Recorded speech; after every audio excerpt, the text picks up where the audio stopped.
Barcelona, pero podría ser cualquiera, en cualquier otra parte. Se va a encontrar con algo que ocurre cada día en oficinas y hogares de todo el mundo.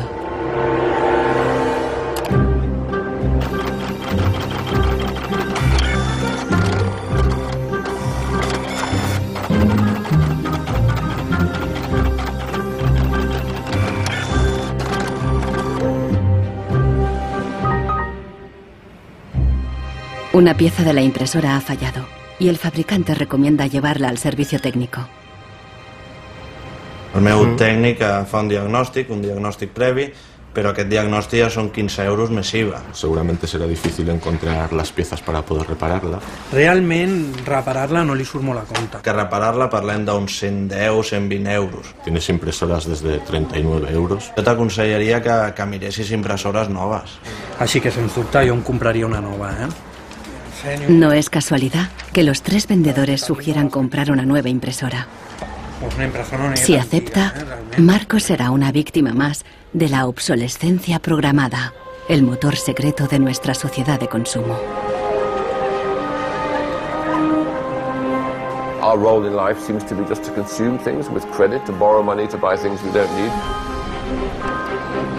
Nous vivons dans une société dominée par une économie de croissance dont la logique est non pas croître pour satisfaire les besoins, mais croître pour croître. So if the consumer does not purchase, the economy is not going to grow. Planned obsolescence. The desire on the part of a consumer to own something a little newer, a little sooner than is necessary. En este documental revelaremos cómo la obsolescencia programada ha definido nuestras vidas desde los años 20, cuando los fabricantes empezaron a acortar la vida de los productos para aumentar las ventas. Also hat man sich gedacht, dann beschränken wir einfach die Lebensdauer auf 1000 Stunden. Descubriremos que diseñadores e ingenieros se vieron forzados a adoptar nuevos valores y objetivos. Was back to the drawing board and come out with something that was more fragile. They time those things. They time them. So when you finally paid for them, they're used up. Conoceremos una nueva generación de consumidores que está llevando la contraria a los fabricantes. ¿Es viable una economía sin obsolescencia programada y sin su impacto sobre el medio ambiente?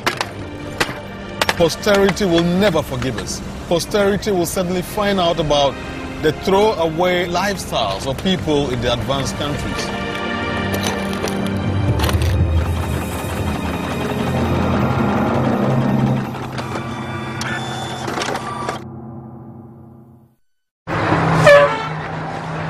Welcome to Livermore, California, home of the longest burning light bulb in the world. My name's Lynn Owens, and I am chairman of the Light Bulb Committee. It was in 1972 when we discovered that the light bulb that was hanging in the fire station was a significant light bulb.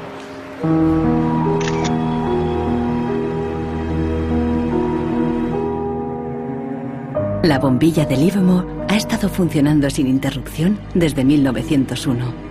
De momento, ya se han agotado 2 webcams y la bombilla va por la tercera.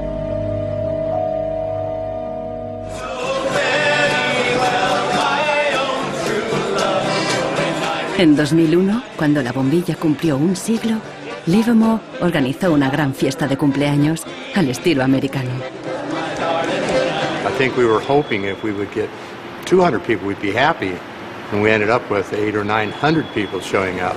One nation, under God, indivisible, with liberty and justice. Do you think that anybody would sing happy birthday to a light bulb? Well, we didn't think they would, but they did.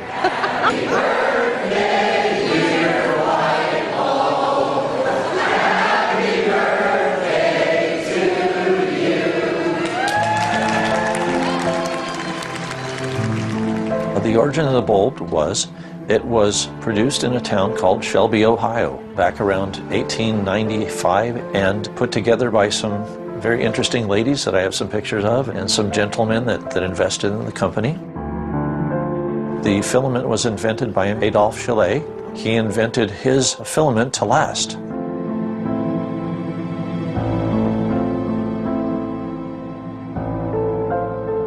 Why does his filament last? I don't know. It's a secret that he made and that died with him. La fórmula para un filamento de larga duración no es el único misterio en la historia de las bombillas. Un secreto mucho mayor es cómo y por qué este humilde producto se convirtió en la primera víctima de la obsolescencia programada. Weihnachten 1924 war ein ganz besonderer Tag. In einem Hinterzimmer in Genf trafen sich einige Herren in Nadelstreifenanzügen, um einem geheimen Plan nachzugehen. Sie gründeten das erste weltweite Kartell, das sich zum Ziel setzte, die Glühbirnenproduktion der gesamten Länder zu kontrollieren und den Kuchen namens Weltmarkt unter sich aufzuteilen. Dieses Kartell hat den Namen Phoebus. Phoebus incluía a los principales fabricantes de bombillas de Europa y de Estados Unidos, e incluso de lejanas colonias en Asia y África. Das Ziel ist gewesen, Patente auszutauschen, die Produktion zu kontrollieren und vor allem aber den Verbraucher zu kontrollieren. Es ist umso besser für diese Firmen, wenn der Verbraucher regelmäßig Glühlampen kauft, und wenn die Glühlampen lange brennen, ist das ein ökonomischer Nachteil. En un principio, la meta de los fabricantes era una larga vida para sus bombillas. On October 21st, 1871, numerous experiments resulted in the production of a small unit lamp of comparatively enormous resistance. The filament being under conditions of great stability after the result. En 1881, Edison puso a la venta su primera bombilla. Duraba 1500 horas. En 1924, cuando se fundó el cártel Phoebus, se anunciaban con orgullo 2500 horas de vida útil y los fabricantes destacaban la longevidad de sus bombillas.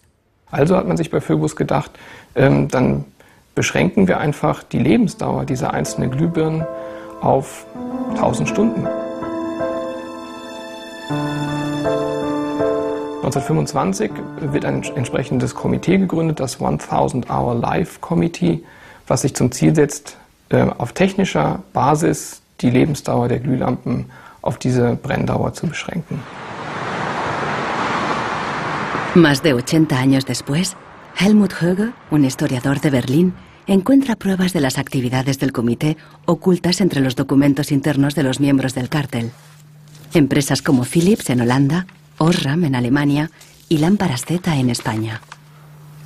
Hier haben wir ein Kartelldokument, da steht: The average life of lamps for general lighting service must not be guaranteed, published or offered for another value than 1000 hours.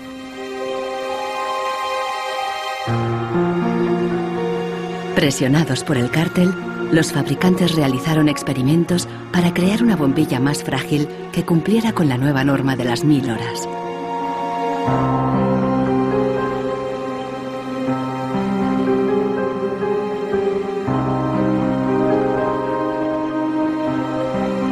La fabricación estaba rigurosamente controlada para asegurarse de que se cumplía la norma. Eine Maßnahme bestand beispielsweise darin, einen Prüfstand zu errichten, in dem viele kleine Sockel zu finden sind, in die dann wiederum einzelne Exemplare aus verschiedenen Produktionsreihen eingeschraubt wurden, und Firmen wie Osram haben dann genauestens protokolliert, wie lange diese Lampen brannten. Phoebus creó una complicada burocracia para imponer sus reglas. Los fabricantes eran multados severamente si se desviaban de los objetivos marcados.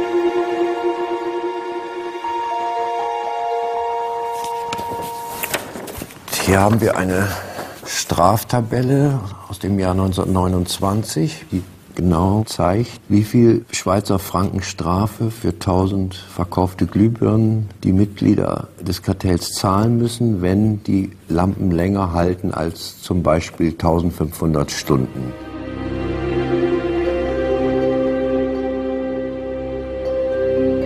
A medida que la obsolescencia programada surtía efecto, la vida útil empezó a caer.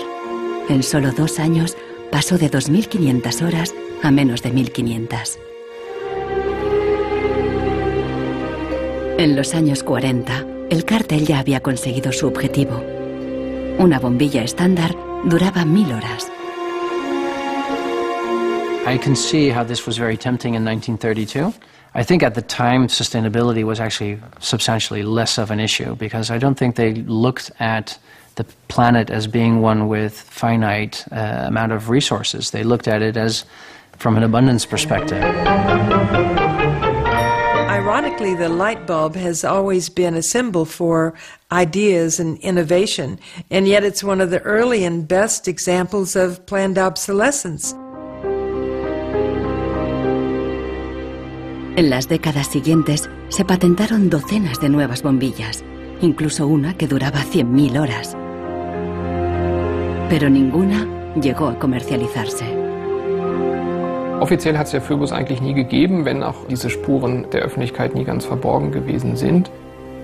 Die Strategie dahinter ist, sich in bestimmten Zeitabständen immer wieder umzubenennen. Dann heißt es mal internationales Elektrizitätskartell, dann mal wieder irgendein anderer Name. Entscheidend ist, dass diese Idee als Institution natürlich weiter besteht.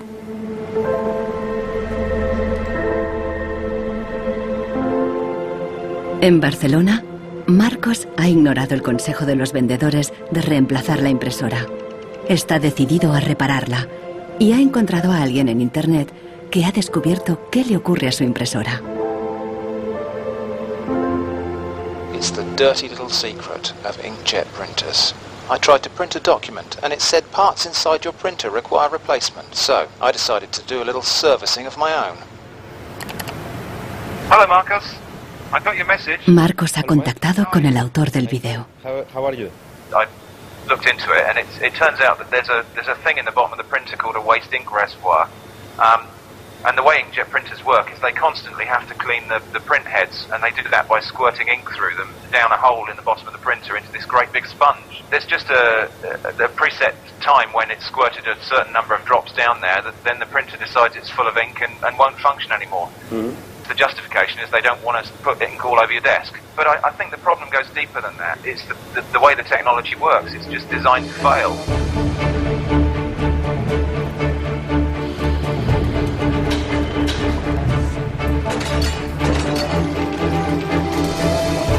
La obsolescencia programada surgió al mismo tiempo que la producción en masa y la sociedad de consumo. The whole issue with products being made to last less long is part of a whole pattern that began in the Industrial Revolution when the new machines were producing goods so much more cheaply, which was a great thing for consumers, but consumers couldn't keep up with the machines. There was so much production. Ya en 1928, una influente revista de publicidad advertía: un artículo que no se desgasta es una tragedia para los negocios.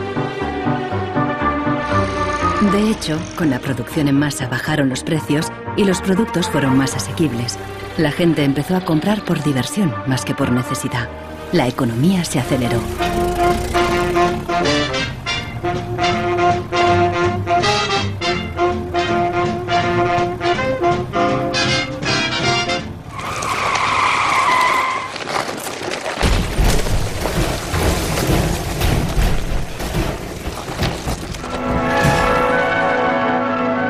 En 1929, la crisis de Wall Street frenó en seco la incipiente sociedad de consumo y llevó a los Estados Unidos a una profunda recesión económica.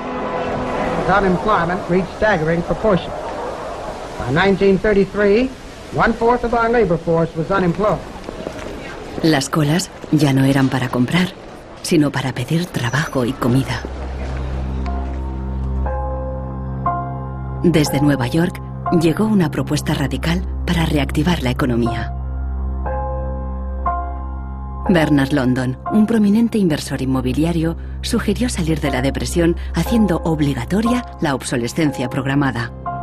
Era la primera vez que el concepto aparecía por escrito.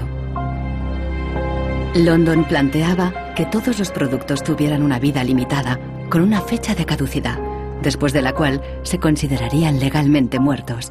Los consumidores los devolverían a una agencia del gobierno para su destrucción. He was trying to achieve a balance between capital and labor where there would always be a market for new goods. So there would always be a need for labor and there would always be a reward for capital. Bernard London creía que con la obsolescencia programada obligatoria, las fábricas seguirían produciendo, la gente continuaría consumiendo y habría trabajo para todos.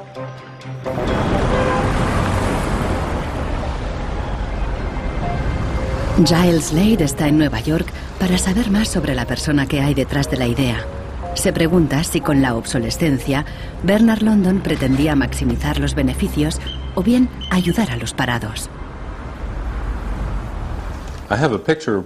Dorothea Weitzner conoció a Bernard London en los años 30 durante una excursión familiar. Don't tell me which one he is. Okay. Let's see. Ah, isn't that interesting? Yes. Definitely intellectual looking. And you met Bernard London in 1933. When I was about 16, 17, my dad and mother had this big Cadillac car, which was the size of a Zeppelin. Mother was driving like a chauffeur. Dad was in the front, and Mr. and Mrs. London were in the back of the big limousine. Dad said that Mr. London should explain his philosophy to me. He's a very interesting man. And he just told me in a few words that that was his idea to reduce the Depression. We were in an economic mess, worse than today even. He was obsessed with this idea. Like an artist is utterly obsessed with his paintings, you know. He actually whispered to me in the car, afraid that his theory might be too radical. De hecho, la idea de Bernard London pasó inadvertida y la obsolescencia obligatoria nunca se puso en práctica.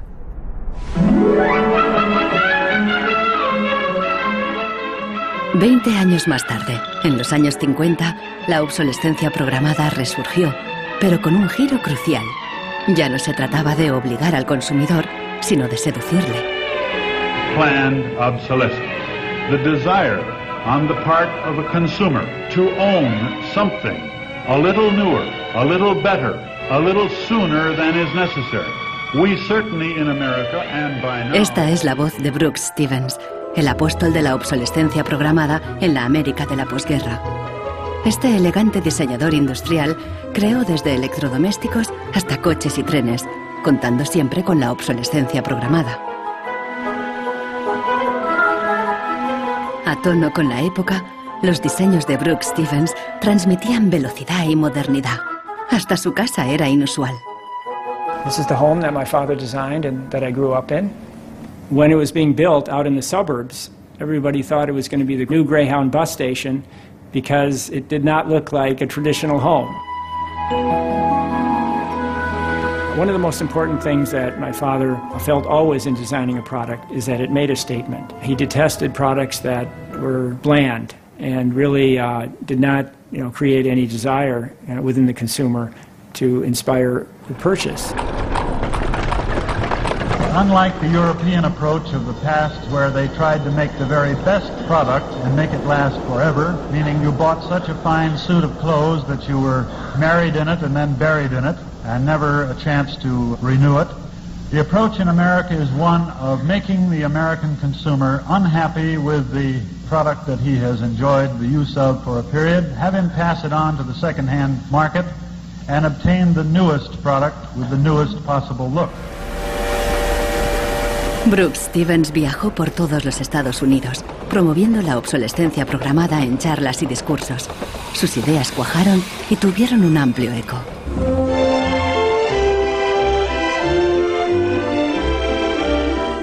Women and men alike are increasingly interested in the look of things. They eagerly give their attention to what's new and beautiful and advanced.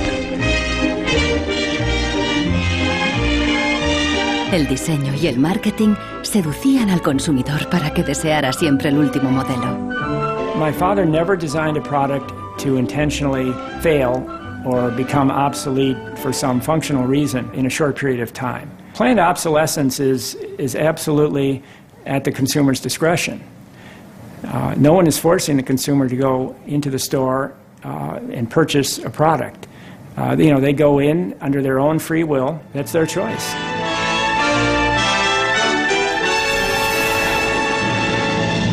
Libertad y felicidad a través del consumo ilimitado. El estilo de vida americano de los años 50 sentó las bases de la sociedad de consumo actual.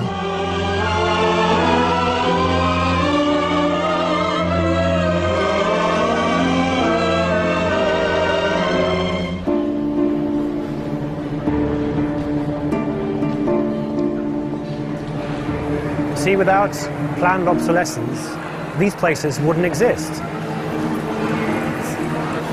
There wouldn't be any products, there wouldn't be any industry, there wouldn't be any designers, architects, there wouldn't be any salespeople, cleaners, there wouldn't be any security guards. All the jobs would go. So how often do you change your mobiles? 18 months. Once a year. Once a year. Once a year. Hoy en día, la obsolescencia programada se enseña en las escuelas de diseño y de ingeniería. Boris Knuth da clases sobre el ciclo de vida del producto, el eufemismo moderno de la obsolescencia programada. I went shopping for you. Got a couple of things. A pan, salt, shirt, another shirt. Se enseña a los estudiantes a diseñar para un mundo empresarial dominado por un único objetivo: compras frecuentes y repetidas.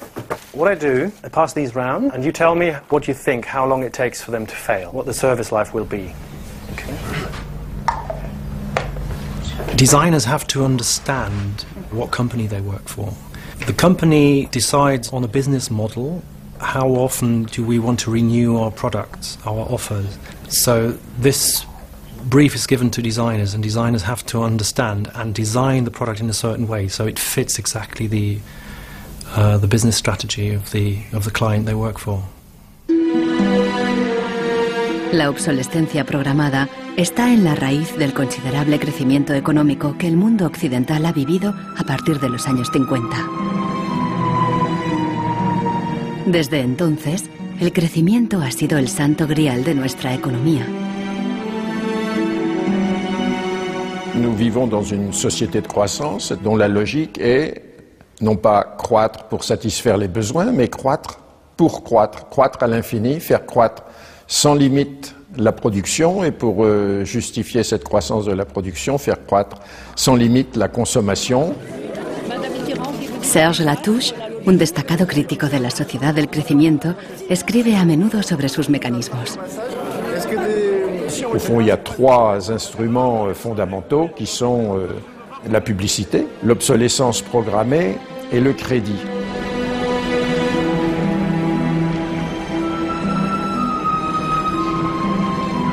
In the last generation or so, our role in life seems to be just to consume things with credit, to borrow money to buy things we don't need.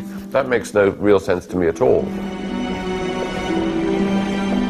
Los críticos de la sociedad del crecimiento alertan de que no es sostenible a largo plazo, porque se basa en una contradicción flagrante.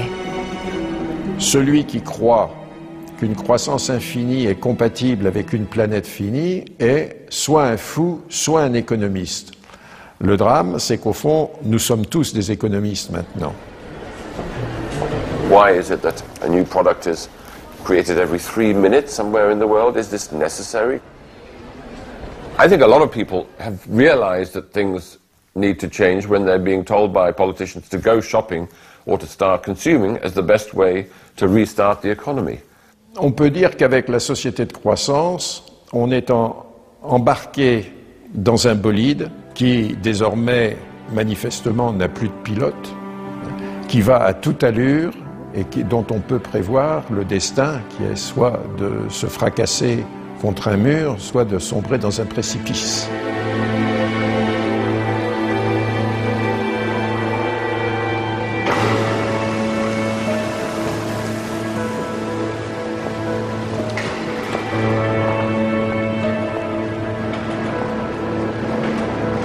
Consultando manuales de instrucciones, Marcos se da cuenta de que los ingenieros determinan la vida útil de muchas impresoras al diseñarlas.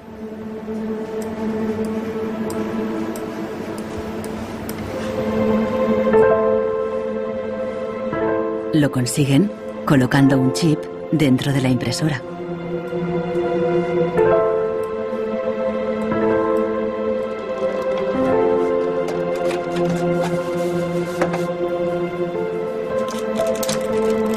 I he trobat el xip, que és una EEPROM, que és un xip on es guarda una compta d'impressions. I quan s'arriba a una determinada compta és quan es bloqueja la impressora i deixa d'imprimir.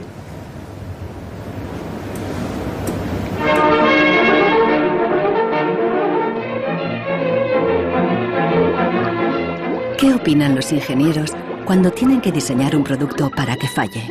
El dilema se refleja en un clásico del cine británico de 1951, donde un joven químico inventa un hilo que no se desgasta nunca.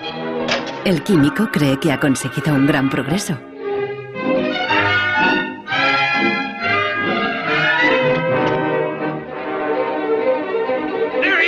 Pero no a todo el mundo le gusta el invento. Y al poco le persiguen no tan solo los dueños de la fábrica, sino también los obreros, que temen por sus empleos. Well, that's really interesting, and it reminds me of something that actually happened in the textile industry. En 1940, el gigante químico DuPont presentó una fibra sintética revolucionaria, el nylon.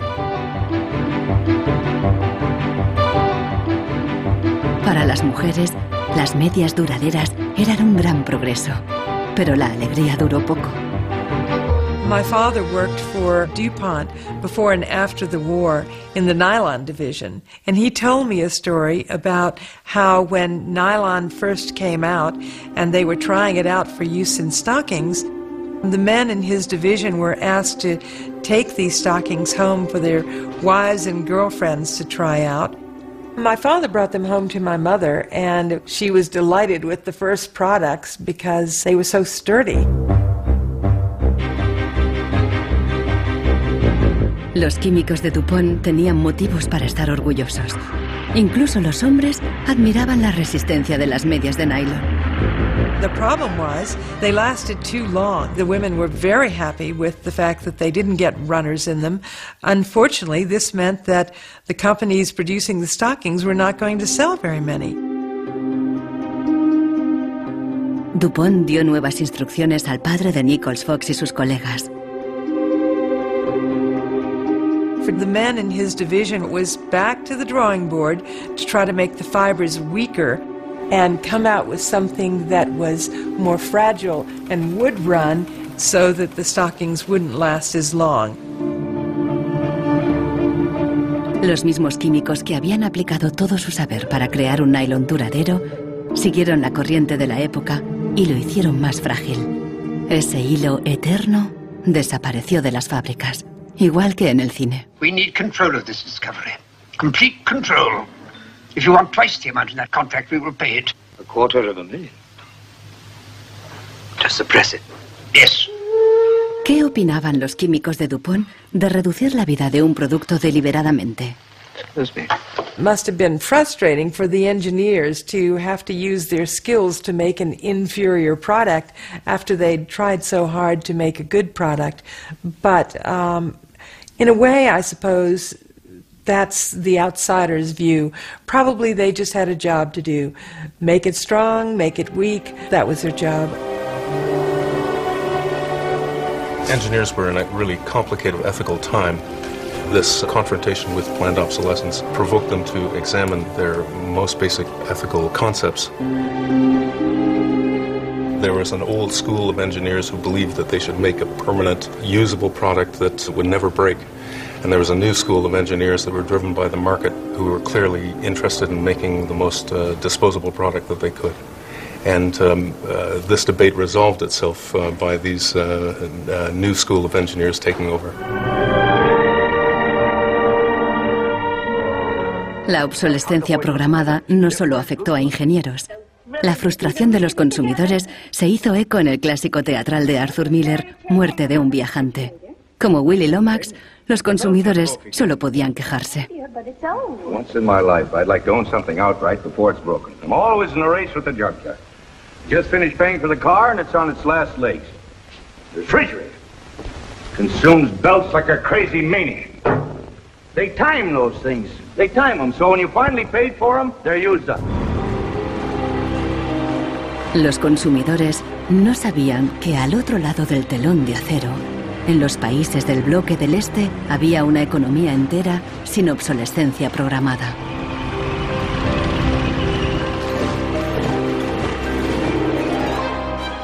La economía comunista no se basaba en el libre mercado, sino que estaba planificada por el Estado.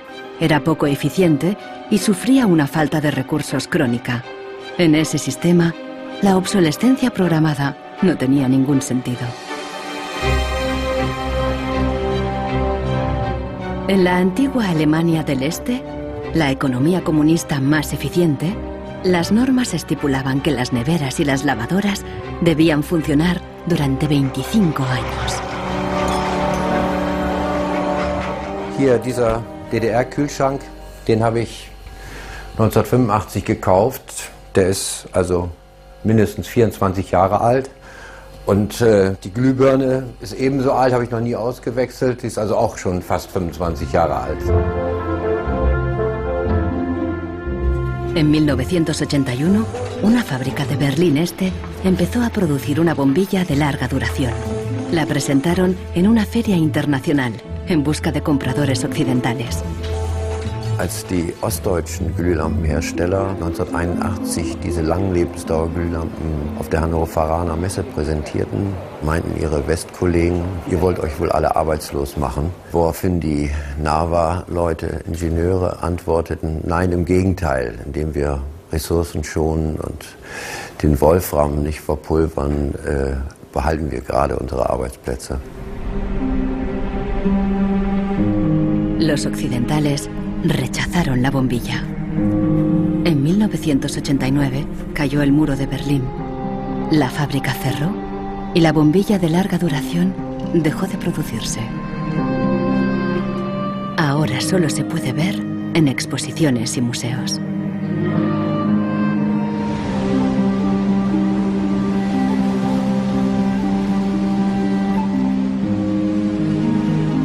Veinte años después de la caída del muro de Berlín, el consumismo desenfrenado se da tanto en el este como en el oeste.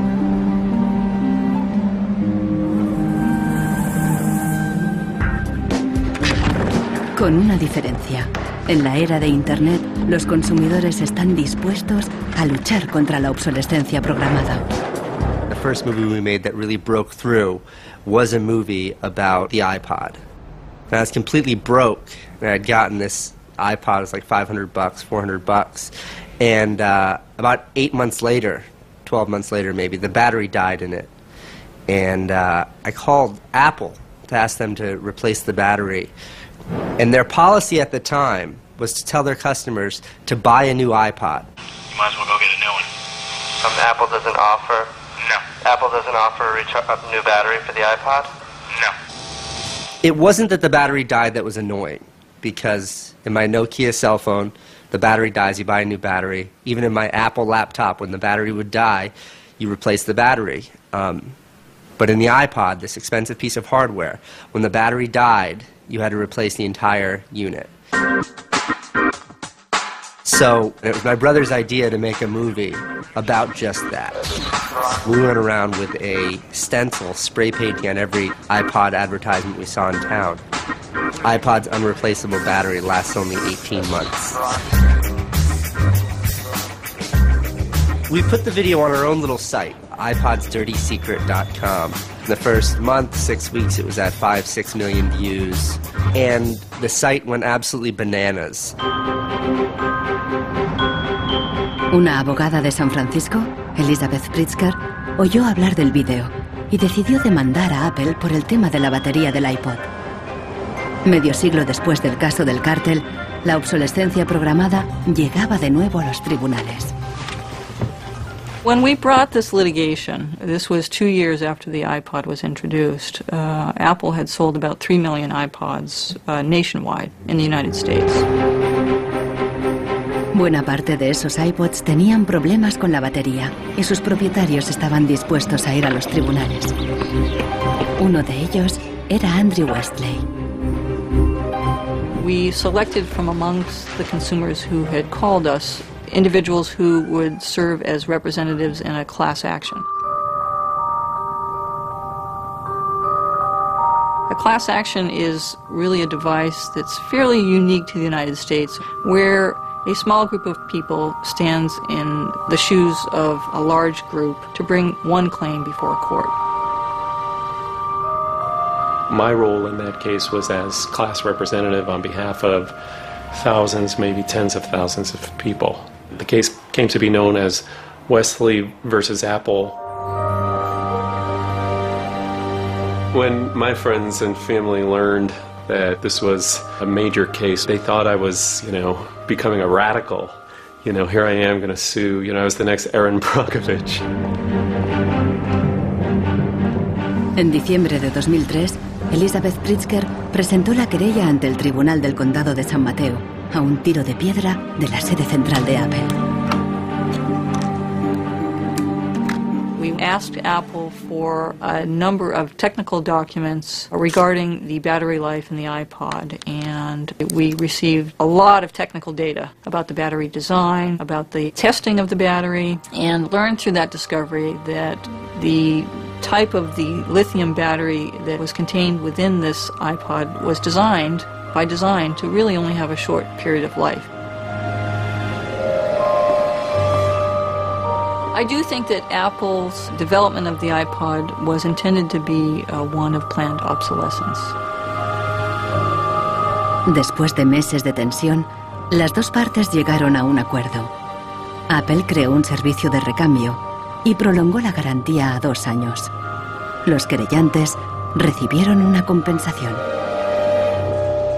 One thing that really bothers me personally is that Apple really promotes itself as a young, hip, forward-thinking company, and for a company like that not to have a good environmental policy that allows consumers to return products for proper recycling and disposal really is really counterintuitive and counter to their message.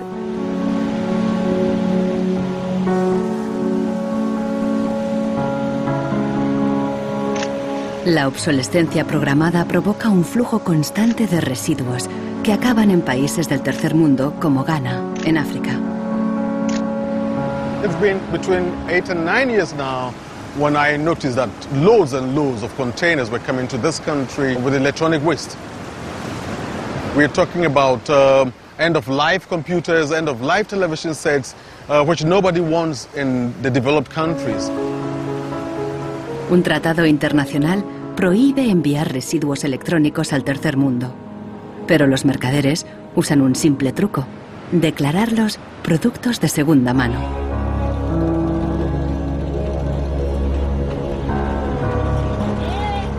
Más del 80% de los residuos electrónicos que llegan a Ghana no se pueden reparar y acaban abandonados en vertederos por todo el país. We are at the dump site here in Agbogboshi. In the past, we had this beautiful river called the Odor River, that meandered its way through this area. It was teeming. In the past, it had so much fish. So we actually attended a school not very far away from here. So we'd come play football and hang around the river. The fishermen would organize boat rides, I remember very well. But now it's all finished, it's all gone. And that makes me really, really sad. And it makes me angry.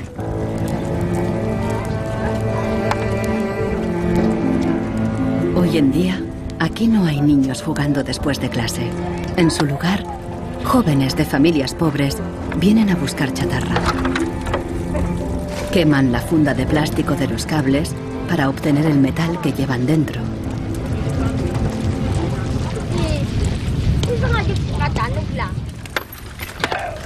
Los niños más pequeños rebuscan en los restos para encontrar cualquier pequeño trozo de metal que los mayores hayan olvidado.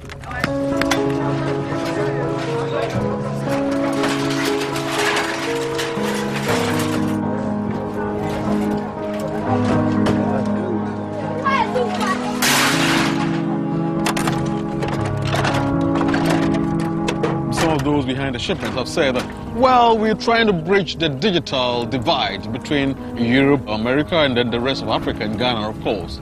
But the reality is that these computers that are sent here simply do not work.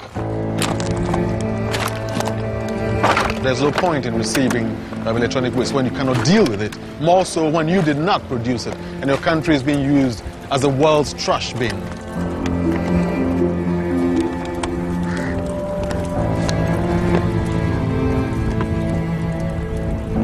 The trash that for so long in the industrial age has been hidden from view is now coming into our lives, and we can actually no longer easily avoid it. The waste economy is reaching its last legs because they don't physically have anywhere else to put the waste.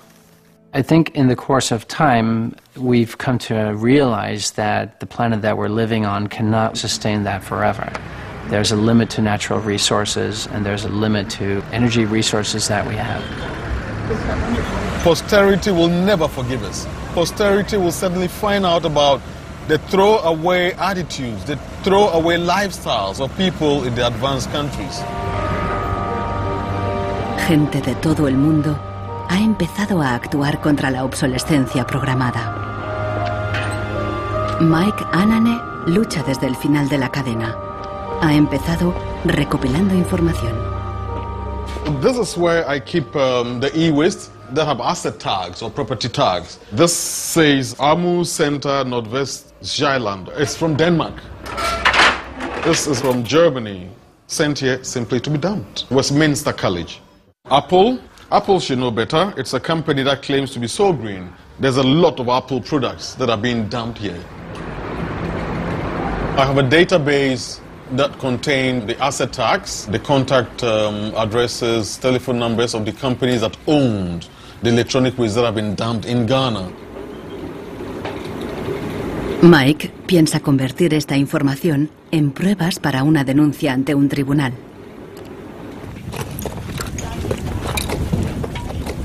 We need to take some action, some punitive measure. We need to sue people so they stop dumping e-waste in Ghana.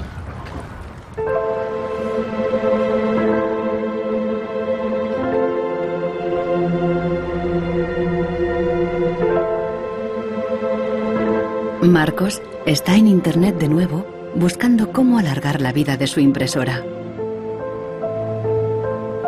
Una web de Rusia parece ofrecer un software gratuito para impresoras con un chip contador. El programador se ha tomado la molestia de explicar su motivación personal. This happens due to bad construction. This is their business model. Not a good one for user and environment. So I looked and found a way to make user-friendly software to allow active users reset an input counter. Marcos no sabe qué puede pasar, pero decide bajarse el software de todos modos. Desde un pequeño pueblo en Francia, John Zacara lucha contra la obsolescencia programada, ayudando a gente de todo el mundo a compartir ideas de negocio y de diseño. In all poorer countries, things are repaired automatically. The notion you throw a product away just because it breaks for some reason is completely unknowable and unthinkable, actually, to somebody in the south. In India, there's an actual word, jugaad, to describe this tradition of being able to fix things pretty much regardless of the complexity of it. We try to find people who are actively doing projects in the world rather than just talking about things or making abstract statements about how awful things are or what has to be changed. Uno de ellos es Warner Phillips, descendiente de la dinastía de los fabricantes de bombillas. I remember my grandfather taking me to one of the Philips factories in Eindhoven to show me how light bulbs were mass manufactured in factories, which is very, very cool.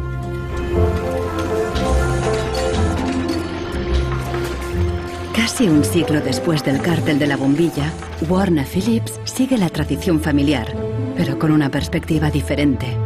Fabrica una bombilla LED que dura 25 años. It's not like there's a green world and there is a business world. I think business and sustainability go hand in hand. It's actually the best basis to build a business on. And the only really real way to do that, I believe, is to factor in the true costs of the resources that have been used, but you also look at the energy consumption, you also look at the indirect energy consumption of transportation. Si on faisait vraiment payer aux transporteurs le coût réel du transport, sans parler du fait que le pétrole est une ressource non renouvelable et pour lequel on n'a pas vraiment de substitut, je dirais que le prix du transport devrait être multiplié par 20 ou 30. If you factor all of that into every product that you manufacture, then there will be huge incentives for manufacturers and entrepreneurs all over the planet to make products that last forever. También se puede luchar contra la obsolescencia programada replanteando la ingeniería y la producción de los productos. Un concepto nuevo, de la cuna a la cuna. Afirma que si las fábricas funcionaran como la naturaleza, la propia obsolescencia quedaría obsoleta. Wenn man über Umweltschutz redet, meint man bei uns immer sparen, verzichten, vermeiden, reduzieren, Nullabfall, weniger schädlich. Wenn man sich die Natur aber im Frühling anschaut, ein Kirschbaum, kein Sparen, kein Verzichten, kein Vermeiden. El ciclo natural produce en abundancia, pero las flores caídas y las hojas secas no son residuos, sino nutrientes para otros organismos. Die Natur kennt keine Abfälle, sondern sie kennt nur Nährstoffe. Braungart cree que la industria puede imitar el ciclo virtuoso de la naturaleza. Y lo demostró al rediseñar el proceso de producción de una fábrica textil suiza. Wenn man zum Beispiel einen Stoff hat, dazu ein Sofa damit bezieht oder einen Stuhl, dann sind die Zuschnitte, was man abschneidet, so giftig, dass es als Sondermüll entsorgt werden muss. Braungart descubrió que la fábrica usaba, por inercia, cientos de tintes y productos químicos altamente tóxicos. Para fabricar los nuevos tejidos, Braungart y su equipo redujeron la lista a solo 36 sustancias, todas biodegradables. Wir suchen jetzt alle Zutaten raus, dass man sie auch essen könnte.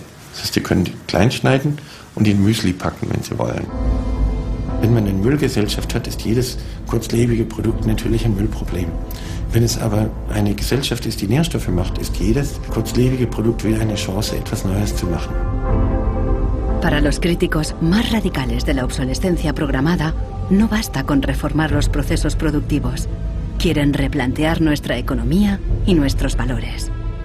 C'est une vraie révolution. C'est d'abord une révolution culturelle, parce que c'est un changement de paradigme, c'est un changement de mentalité.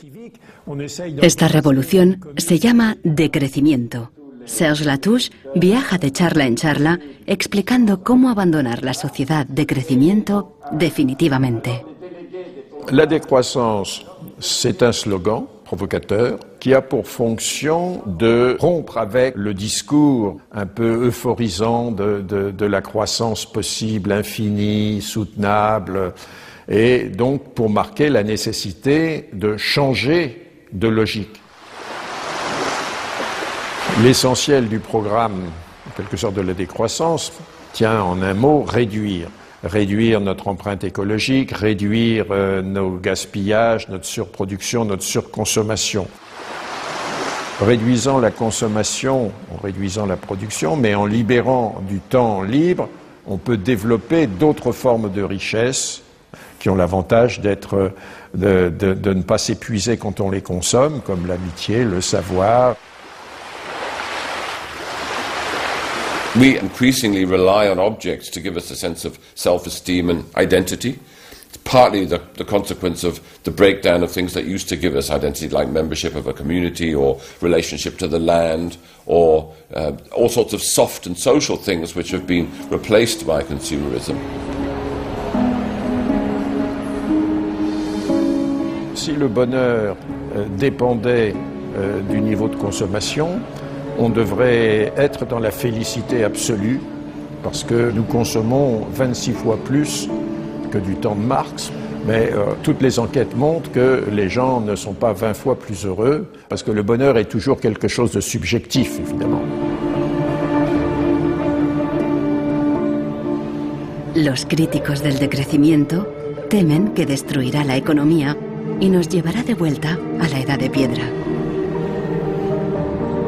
Revenir à une société soutenable, c'est-à-dire une société dont l'empreinte écologique ne dépasse pas une planète, eh bien, ça n'est pas revenir à l'âge de pierre, c'est revenir, toutes choses égales d'ailleurs, pour un pays comme la France, aux années 60. Ça n'est pas vraiment l'âge de pierre. On peut dire que la société de décroissance réalise la vision de Gandhi qui disait le monde est assez grand pour satisfaire les besoins de tous, mais il sera toujours trop petit pour satisfaire l'avidité de quelques-uns.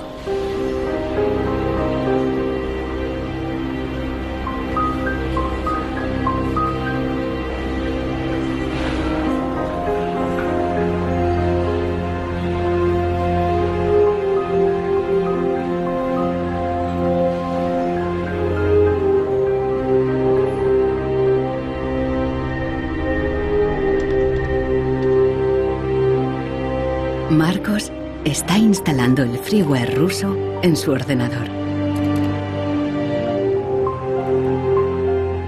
Con el nuevo programa, puede poner a cero el chip contador de la impresora. La impresora se desbloquea inmediatamente.